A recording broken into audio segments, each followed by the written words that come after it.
اطلع الميديا دي، الذكر اللي بتشوفه في الميديا هل ذكره النبي صلى الله عليه وسلم؟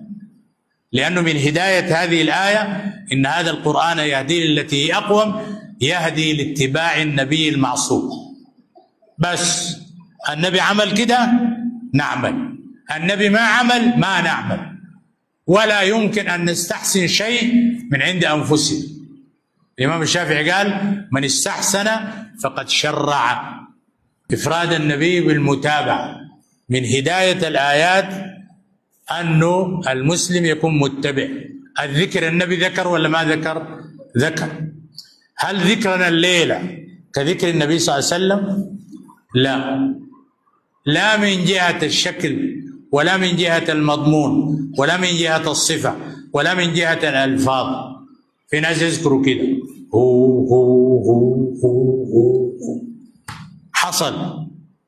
حصل سمعت في حديث أو قريت في حديث أن أصحاب النبي صلى الله عليه وسلم كانوا يذكرون الله باللفظ المفرد باسم الجلالة مفرد، الله الله الله الله، أو هو. ما في حديث واحد يتحداك تفتش سنة كاملة تلقى حديث فيه الذكر بسم الله المفرد لفظ الجلالة الله الله الله الله الله الله، ما في. ولا هو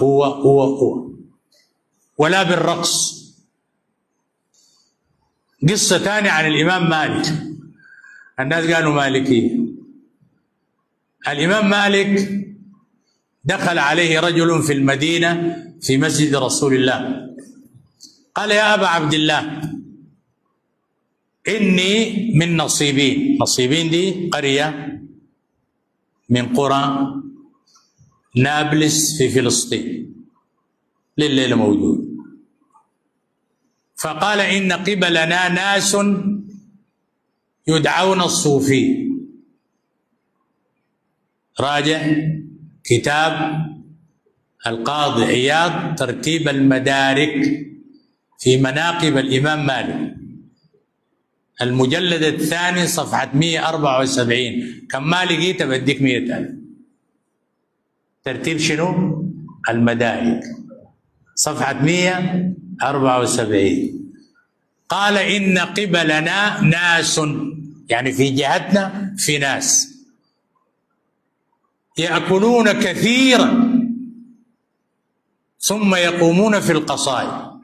يأكلوا كثير وبعدين يقوموا ويتمايلوا. فقال الإمام مالك: أغلمان هم؟ شفع صغار؟ قال: لا، بل هم قوم مشايخ يعني كبار. قال: أمجانين هم؟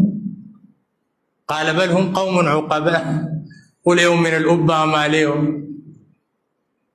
فقال الإمام مالك: ما ظننت أن أحدا من أهل الإسلام يفعل ذلك. والإسلام من زمن نوح، يعني من زمن نوح، لا من يومنا ده. الإمام مالك قال: ما كنت أظن أن مسلما يفعل ذلك. أول قال مجانين، لا. شفع صغار، لا، بل هم قوم مشايخ وعقلاء ليسوا مجانين. قال: فضحك، يعني الإمام مالك، ودخل داره. قال ابن القاسم: فقال أصحاب مالك: إن كنت مشؤوما على صاحبنا. مشؤوم تدي الكلمة وعكسها، يعني قدمك قدم خير على زولنا ده، أول مرة نشوفه يضحك، جالسناه نيفا 20 عاما ما رأيناه ضحك إلا الليلة. على صفي تقديل بياكلوا ويشربوا كثير ويرقصوا ويتمايلوا ليه. قال: ضحك فدخل داره.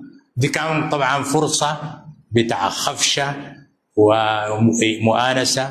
رجعوا لبعضهم قالوا: إن كنت مشؤوما على صاحبنا، يعني قدمك قدم خير على زولنا ده، جلسنا 20 سنة ما لقيناه ضحك إلا الليلة دي، وأنت ضحكت لنا الإمام مالك رحمة الله عليه. يدعون الصوفية عديل كده مكتوبة، حتى أنا عاملت لها في نسختي، دورتها كده بالقلم اللحم عشان لو احتجت لها بنزل لها بالبرشوت طبعا. ده كله شغل لعب ما له علاقة بالدين، أنكره الأئمة. ذكر هذا القاضي عياض في ترتيب المدارك، ذكره صاحب المدخل في كتابه المدخل وهو ابن الحاج، ذكره الإمام الشاطبي رحمة الله عليه في البدع والحوادث، وذكره الشيخ علي محفوظ من علماء الأزهر، وكان عضو لجنة الفتوى في الأزهر يوم أن كان الأزهر أزهرا. في كتابه الإبداع في مدار الابتداع ذكر هذه القصة.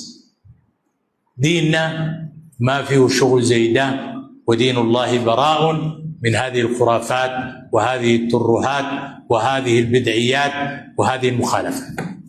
نرجع للسنة. هذه الآية تدل إن هذا القرآن يهدي التي أقوم، يعني إفراد النبي بالمتابعة.